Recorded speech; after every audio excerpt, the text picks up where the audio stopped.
काहीतरी खोटं नाटं सांगून ही आमच्या घरात ताई बनून घुसायला बघते. हिला थांबवायलाच हवं.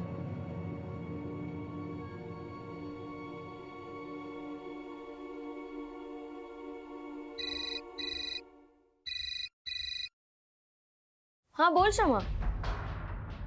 सेलिब्रेशन चाललंय ना, पण माझ्या ट्रॉफीचं नाही, वेगळ्याच गोष्टींचं. हा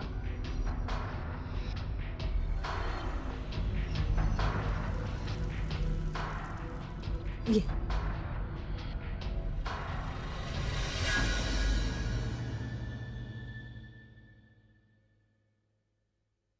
प्रयाग, ही प्राची तर त्या मुलीला रुचा ठरवून मोकळी झाली आहे. पण माझं ऐक, तिला एक क्षण सुद्धा घरात ठेवू नकोस.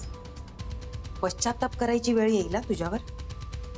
अरे, रुचाचा फोटो घेऊन घरात घुसलेली कोणतरी भामटी मुलगी आहे ती.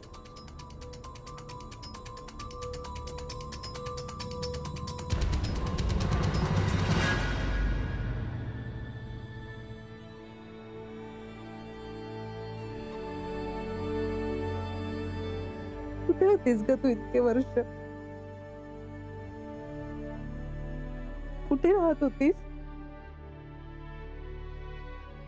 किती आठवण यायची मला रोज तुझी. मला नाही का ग यायची माझी आठवण कधीच.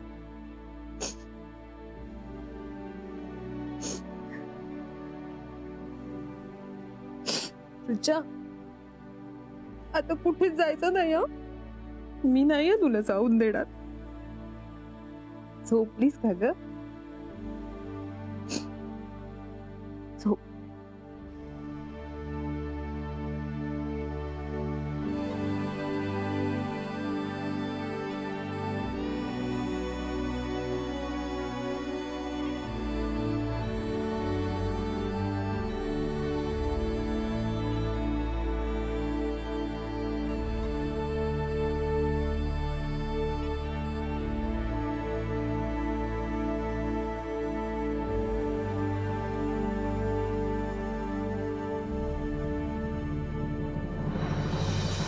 मावशी, आजची रात्र जाऊ दे, मला जरा विचार करू दे.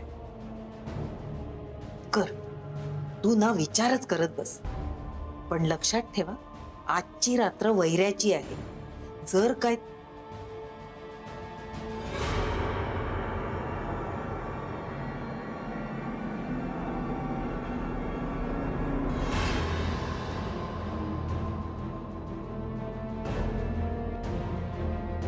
तिला माझ्या हातचं खूप आवडतं म्हणून येते कधी कधी. गावाकडे माझ्या बी मैत्रिणी आहेत, दुर्गी आणि गुलाब. त्या पण माझ्या वाणी अडाणीच आहेत. शिकाय मिळालं की पोरी कशा झक्कास काय म्हणतात ते स्मार्ट होत्यात नाही का? अगं तू सुद्धा होशील हळूहळू. बरं त्या प्लेट्स घे बरं.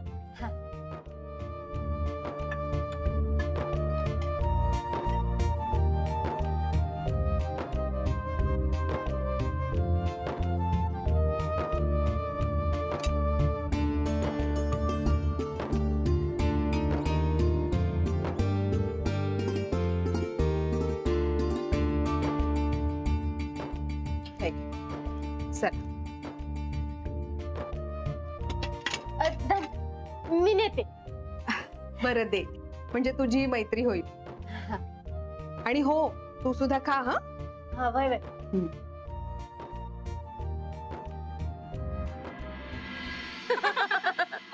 रिया नाही ना आली? अगं हो, तिला किती कॉल केले मी, पण उचलेल ती रिया कसली. हॅलो, काकूंनी झाक उपीट बनवलंय, घ्या. उपीट? वाय वाय, मी बी मदत केली बर का. पोटभर खावा, घ्या की.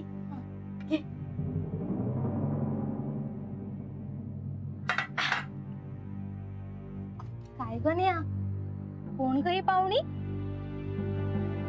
कुठून आणलंय हा अँटिक पीस?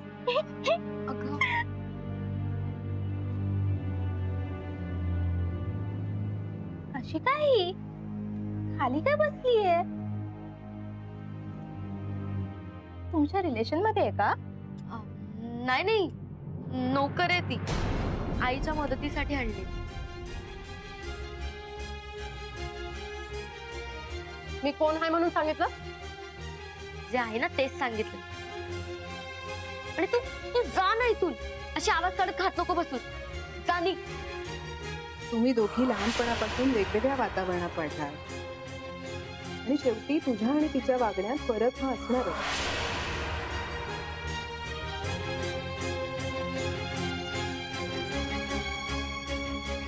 भारी ना.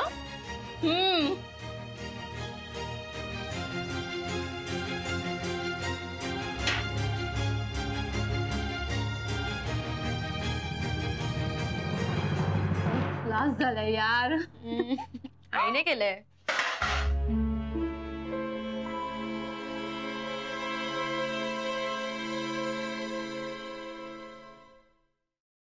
तू बस, मी आलेच.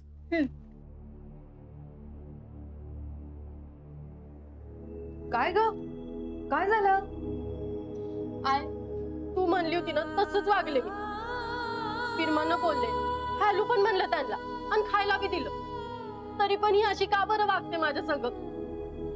आता आता त्या रिक्षावाल्या दादांनी मला काही तर नोकरानी म्हणून आणलंय का? हा, नोकराणी?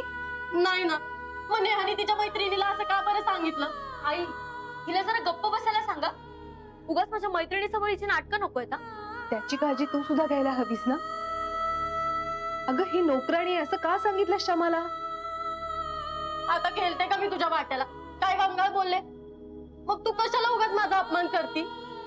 एक मिनिट, मी तुझ्याशी बोलतच नाही. आणि तुझा कसला आलाय ग मान? तू अपमान करण्याच्याच योग्यतेची आहेस. नेहा प्लीज.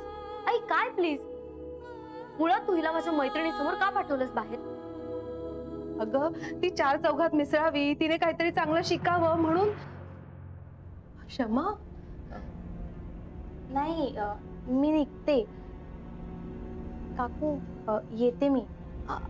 अगं नाही, इट्स ओके काकू, येते. हो. बघितलंस, तुझ्यामुळे आज माझी लाज गेली तिच्या समोर. आणि तू मला नोकरानी म्हणली त्याचं काय ग? नेहा, अगं ही तुझी मोठी बहीण आहे, ताई आहे तुझी. ताई ताई माय फूट. असल्या घाणेरड्या सवय असलेली माझी बहीण असूच शकत नाही. तू कशावरून ठरवलंस की ही तुझी मोठी बहीण नाहीये? हो, मग तू कशावरून ठरवलंस हीच रुचा आहे म्हणून? अगं अगं बघ ना, हिच्या हातावर जन्मखूण आहे. रुचाच्या हातावर होती ना, अशी जन्मखूण आहे हिच्या हातावर. बघ ना ग. आई, अगं या अस्पष्ट खुणेवरून हीच रुचा असं नाही ठरवू शकत आपण. आणि हे फक्त माझं आणि आजीचंच मत नाहीये, बाबांचं पण मत आहे. अगं नुसती खूण नाही ग, या घरातल्या काही काही गोष्टी आठवतायत तिला. हो ना ग, हो ना. आता आता काल ना अंधारात ही वर गच्चीत गेली होती, तरीही मागे केळीची झाड आहेत हे हिने कसं ओळखलं? हा सांग बरं. अगं आठवेल ग हळूहळू. 16 वर्षापूर्वीच्या आठवणी आठवायला 16 दिवस तरी जायला हवेत ना ग. गावी असताना तुझ्या आई वडिलांनी तुला सांभाळलं असं तूच सांगितलंस. मग तरीही हे शहरातले सुशिक्षित आई वडील आपले असू शकतात असं का वाटलं तुला? फक्त या फोटोत साम्य आहे म्हणून की ते श्रीमंत आणि बंगलेवाले आहेत म्हणून? जेव्हा मी वाकून बघत होते ना तेव्हा मी हिरीत पडणार होते. तेव्हा आपल्या अंगणात हिर होती, पण मग नंतर कटडा बी बनवला आणि हिर बी बुजवली. शाबास चांद. अगं तू तर प्रॉब्लेमच सोडवलास. म्हणजे तुम्हाला पटलंय ना मी रुचा आहे ते?